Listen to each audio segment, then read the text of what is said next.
Hi, welcome back to the Personality Hacker Podcast. My name is Joel Mark Witt. And I'm Antonia Dodge.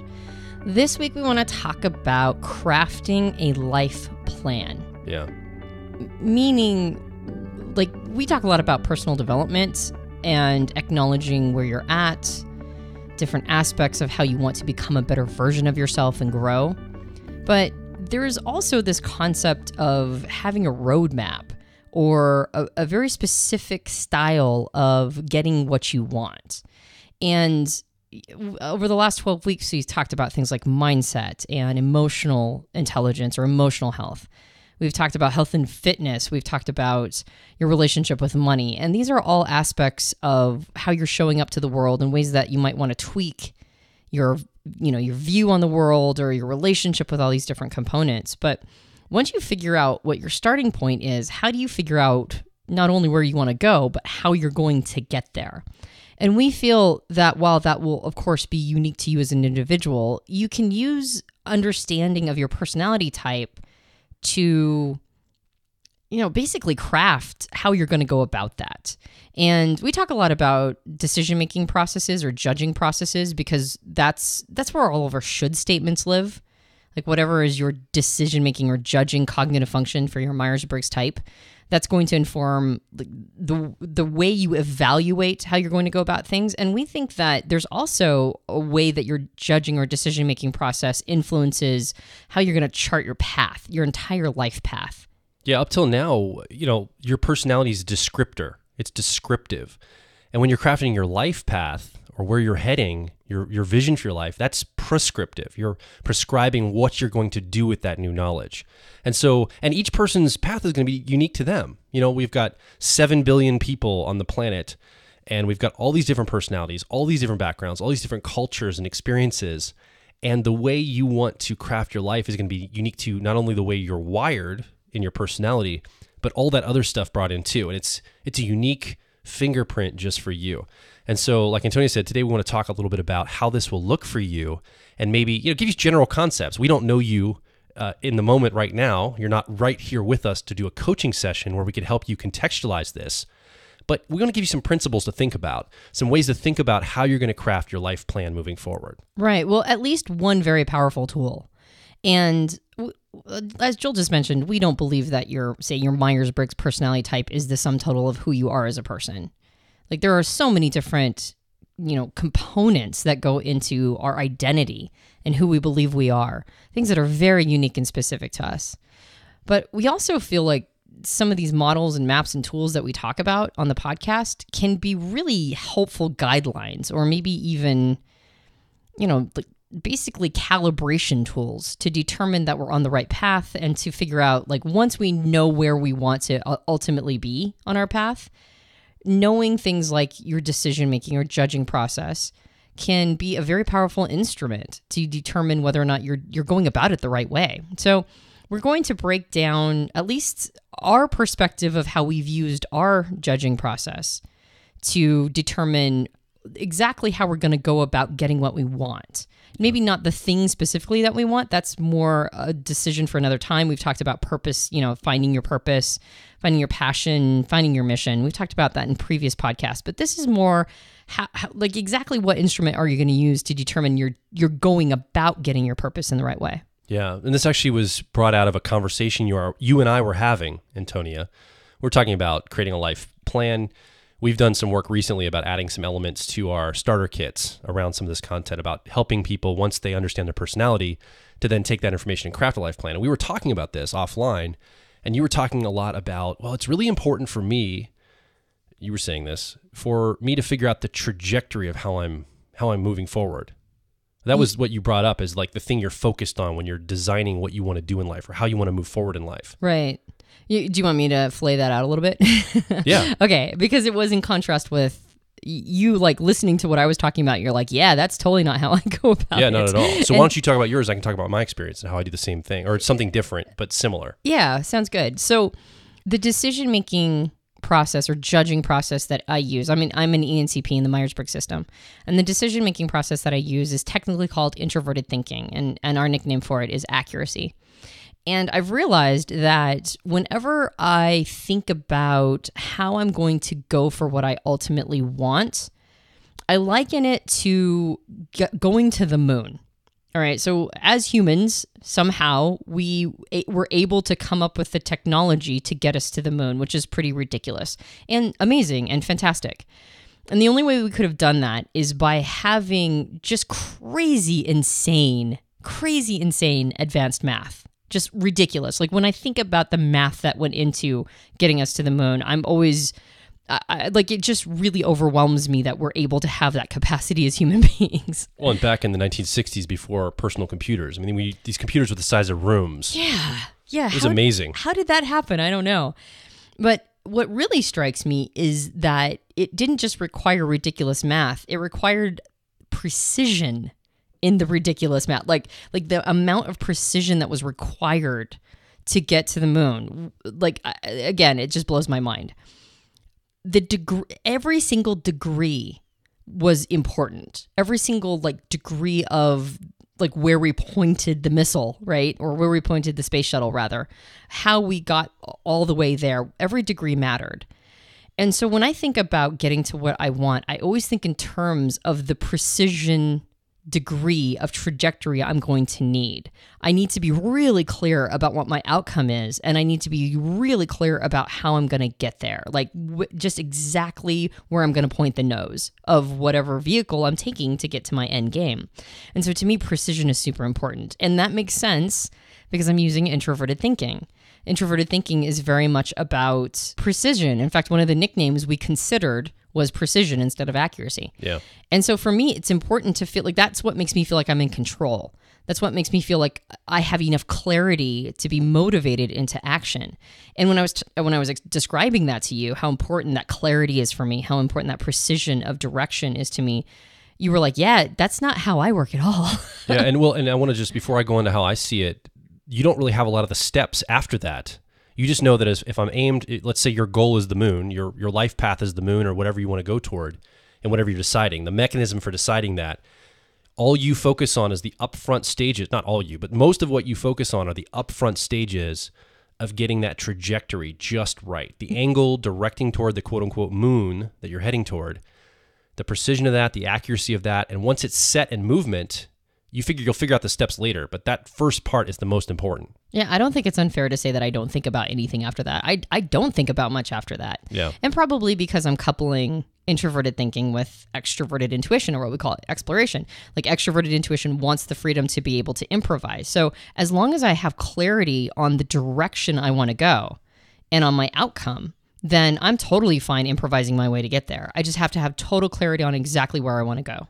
Now, for me as an ENFP, my decision-making function, the way I show up to the world to evaluate and make decisions, is a technical term called introverted feeling. We've nicknamed it authenticity. It's about what resonates with me at the core level, my core values. It has a lot to do with embodiment, about what I feel internally is the right choice to make. So when I'm looking toward, quote unquote, my moon that I want to go toward, I'm really thinking in terms of how I want to feel and who I want to be when I get there. That's really what I'm putting a lot of my emphasis on. You know, I love biographies because they allow me to see other successful people and almost embody. I can imagine myself embodying who they had to become to be that success or to have that thing in their life. So I'll read a biography and I'll shift my entire essence to feel what it must feel like to be Richard Branson in charge of Virgin, or to feel what it feels like to be Barack Obama as the president of the United States, or to feel what it must feel like to be these people. And it helps me calibrate my internal wiring, the way I've thought about myself and the embodiment. So I'm really focused on who I want to become and the feelings I want to have when that happens someday. So it's really, I guess my precision is about getting really clear on the emotions I want, on how I want to feel about myself at the end of the day. And that gets me on my path going forward. That's how I see crafting my life path.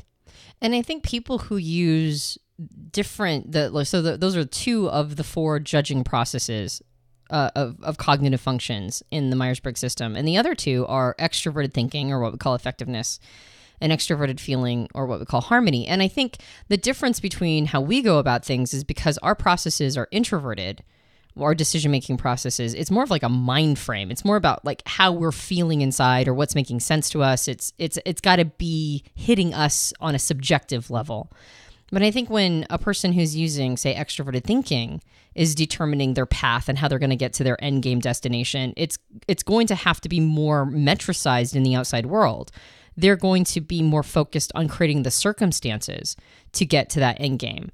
And the extroverted thinking or effectiveness process is also quite linear. So I would imagine that a TJ who's using extroverted thinking is more going to focus on the steps required to get to where they want to be and creating like mile markers, basically goals in between to assure themselves or ensure that they're getting to that, to that place that they want to be, which is very different than, say, mine. I mean, even yours is about embodying. It's about who you want to be. And you also go quite improvisational on your way to getting there. Oh, yeah.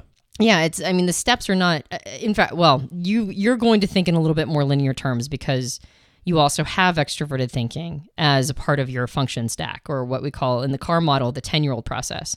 So you actually are, when you're thinking about how you're going to embody or become the kind of person you want to be, you will also pepper that in or have as a spice that linear progression with mile markers and how you're going to metricize it along the way. But that's not really what you're focused on. That's not the more important calibration unit. And I would imagine somebody who's using extroverted thinking in TJ would want those mile markers, those metricized goalposts, to determine they're on the right course of action. But then they're also going to pepper it in with, what kind of person do I want to be along the way? Because they're also going to have introverted feeling or authenticity as part of their stack, even if it's in a lower place on their stack or one of the backseat passengers in the CAR model. And the fourth and final judging process is extroverted feeling, or what we call harmony. And so FJs who use it, I would imagine that instead of simply wanting mile markers and metricized outcomes, it's more about the kind of network they're creating around them. The people that they want to, like, basically, not just getting people's needs met, but also creating a network of people around them that are the kind of people they want to be surrounded by. And then the kind of impact you would want to have on those people. Yeah. And then I would imagine, because, that's a part of me as well. Extroverted feeling or harmony is my 10-year-old or tertiary process. And so I bring that into, not only do I want like clarity of my outcome and a very specific trajectory, I also want to pepper in with that or add some spice of how I'm impacting the people around me and the relationships I'm creating along the way. And so I'm also going to have that polarity represented. And I would imagine somebody who's using extroverted feeling would also want some clarity of direction. They would also want to know exactly where they want to end up, or at least have some concept of the trajectory, the aim, the degree that they need to be pointed toward. Yeah, so how I look at it for somebody that's using extroverted feeling, for example, that harmony process, we really try to stay away from celebrity types. We don't want to get into any arguments around this, but just for the sake of this podcast, let's assume that we have typed Oprah Winfrey correctly. We believe she uses extroverted feeling or harmony as her decision-making function in a good way. Let's just assume that's right, just for the sake of the argument here. Whether you agree with that or not, I don't care. Let's just use it here. So let's assume she's harmony. What she's done is you've seen her create an entire media network as a harmony person with a lot of people that she's helped build up into their own brands. People like Dr. Phil, or I can't remember the cook, the person does cooking on the is it Rachel show. Ray? Yeah, Rachel Ray. Different people like this. I think she was the one that launched Rachel Ray's career. I can't remember exactly, but people like that, if I'm wrong on the details. We should probably know more about pop culture. Probably. That would probably help facilitate our conversations in the podcast and be relatable. But the principle is still here. If you see what Oprah's done, she may not know how she's ultimately going to use this organization of people yet. Like someday she might get turned on to some big cause in the world, like whatever that cause might be. And she's been all this time building a network and it's been helping people. She has a lower cause that she's been working on right now to help people grow. She does this Super Soul Sunday thing where she's teaming up, I think, with Tony Robbins and other personal growth people. She's very personal growth focused. And she's developed a lot of coaches and people that are in her network to make a big influence as it feels like a very harmony-driven style of organization and media company. And I think that what's exciting about that is even though she maybe not had the end result in mind, the trajectory for her was having the connections of people ready to go That was like her version of having that angle just perfect. She needed the connections of people in place to when she knew exactly what she's going to apply that towards, she has it available to her as a resource almost. And then I think of a friend of ours who is an ENTJ. I won't mention their name, but they have a really big goal in life. They're from a country, a very impoverished country in the world, and they want to make a huge impact in this country. And that is their end game. And they may not have all the details lined up from how to get there from here to there, but they know that resource is going to be important for that.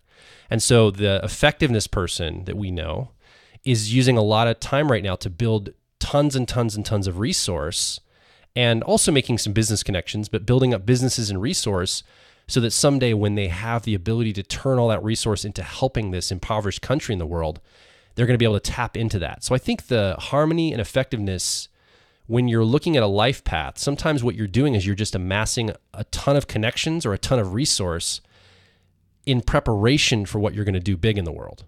Like that's the first step for you. Yeah, and I could totally see it. I mean, I hadn't thought about it, but I could see it going reverse too for us. Our goal, you and I are, I want to say that, of course, clarity is happening as we move, but both of us were very clear in wanting to show up as a tool for good. Like we want to share what we've learned and what has been powerful for us with other people. And that was just obvious. And so we just started acting. We started writing blog posts, and we did this podcast, and now we're doing videos, and we created programs. So like we just got busy basically. And what's happened is, even though I didn't think about it in those terms, we are building networks of people, and we are amassing, some resource so that we can be, used for greater good later. But that's a complete, for me, it's totally like a side benefit. And yet at the same time, that's probably going to be like the most powerful thing that we have in order to influence things for the positive.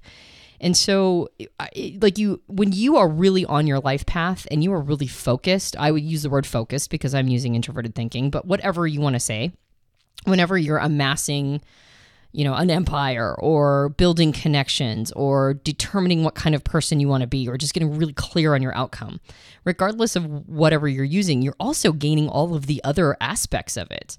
Because even though I'm not focused on the kind of person I want to be necessarily, that's not the thing that juices me and that's not my end game, I definitely feel myself becoming a better version of myself along the way. So I end up getting the benefit of that, even though that wasn't my focus.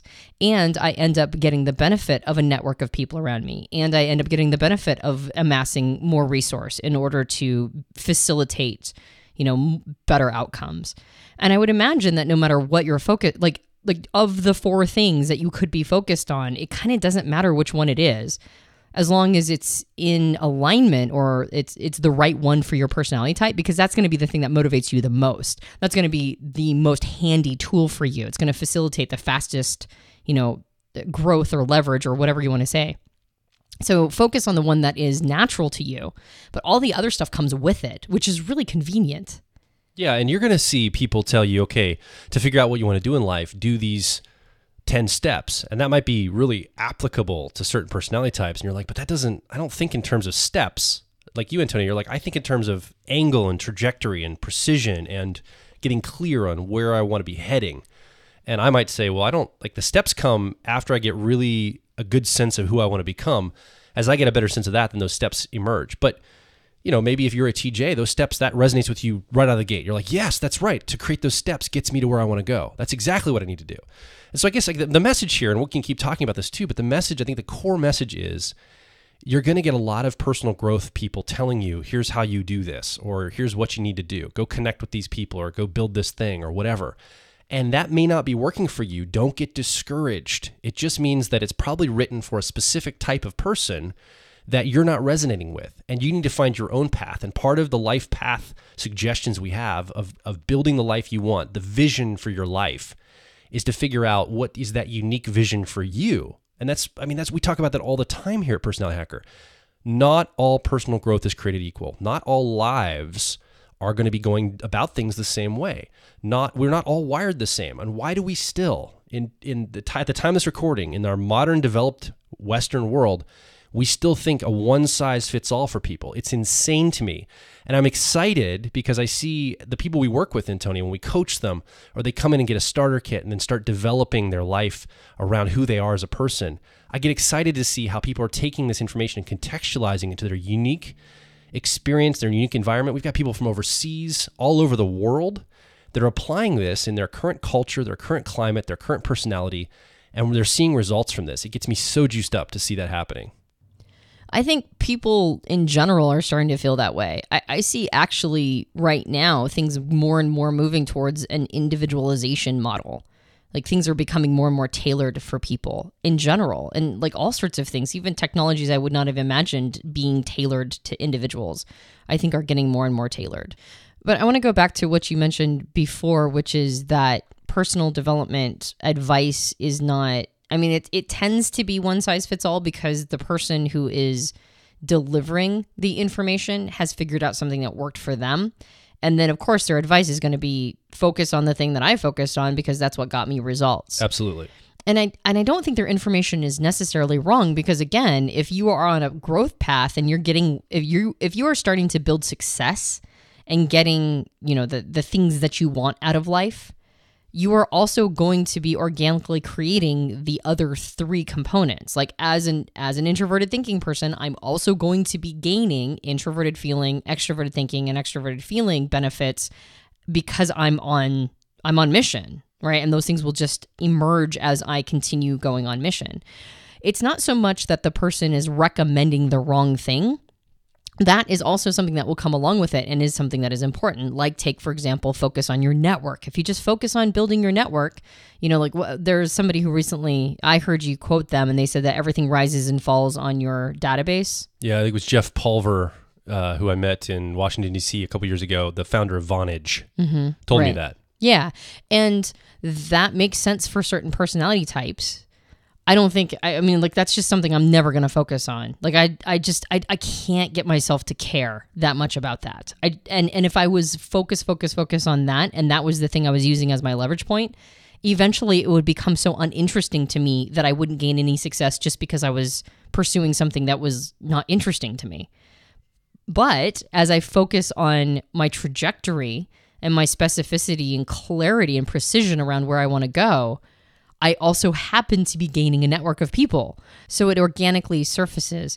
So it's not that the advice is necessarily wrong, because that is something that is also important. It's which piece of advice you should be integrating as the thing you're focused on. So when he says that, he's accurate. He is right. Your network is incredibly important. It's just I need to let that emerge as I'm focused on the thing that makes more sense to me. And when people give personal development advice, it's not that their advice is necessarily wrong. It's just maybe not the aspect of development or aspect of advice for creating a life path or creating success that you as an individual should be focused on. And I think when you find the advice that really strikes you, our inner wisdom goes, that's the thing. Like that's the thing I should be following. One of my most important mentors is an INTP. And a lot of times people will give me the feedback that when they watch his programs or have been to his events, they find him boring. But I don't find him boring at all. Like as he's talking, I never want him to stop talking because I love how he contextualizes things. I love his advice. I love how he talks about getting the things that you want. It's so clear to me, right? Like he provides so much precision and clarity that he could talk all day and I would just take notes and listen.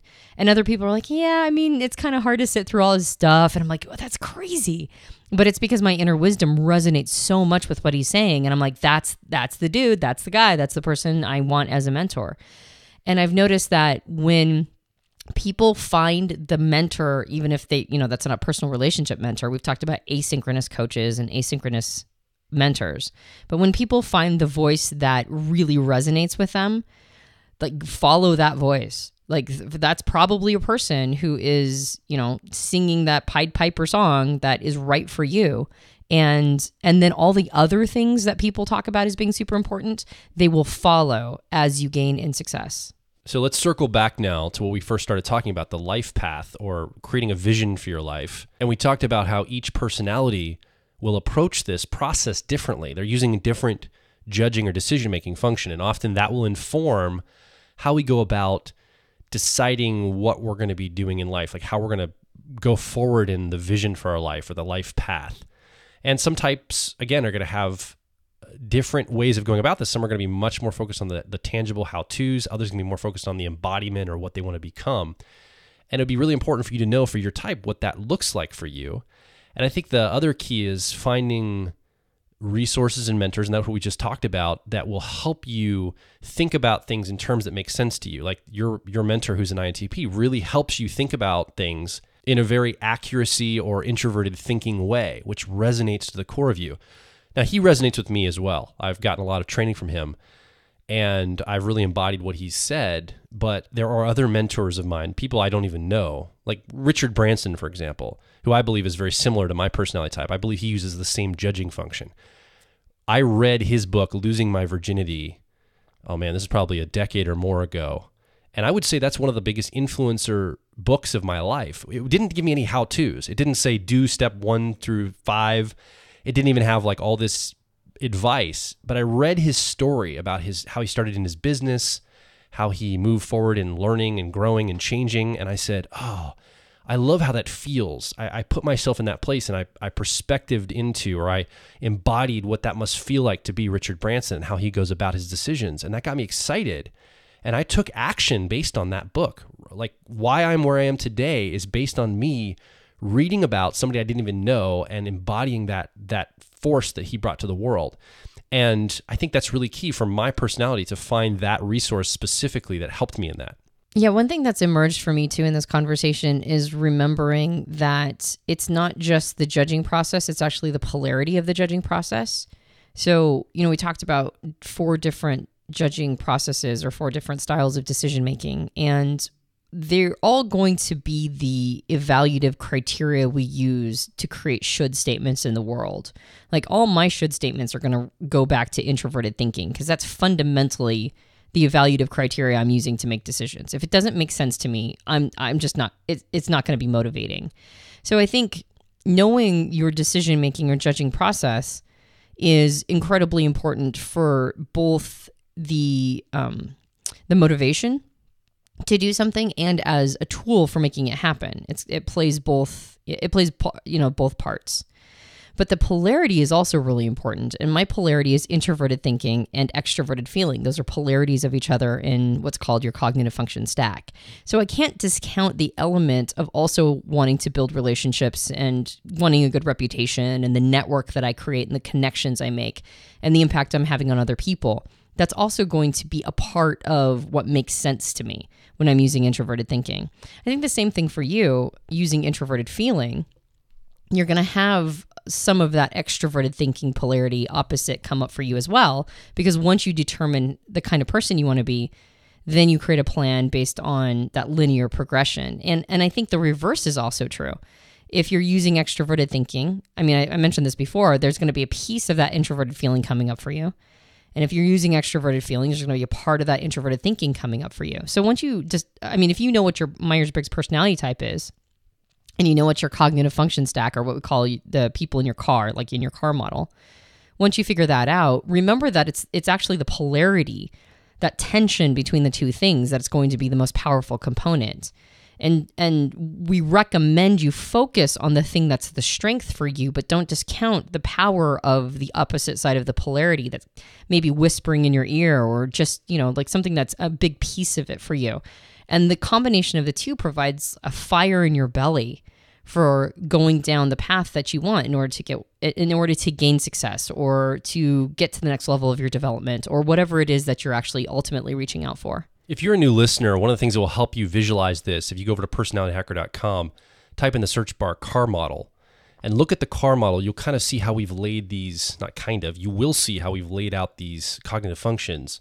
And this polarity is very illustrated there. You can see how, your co-pilot, let's say, like for me, I'm an ENFP, for example, just to give you, if you're a new listener, that authenticity is my co-pilot, but sitting right behind that at the 10-year-old seat position in the car model is that effectiveness process you talked about.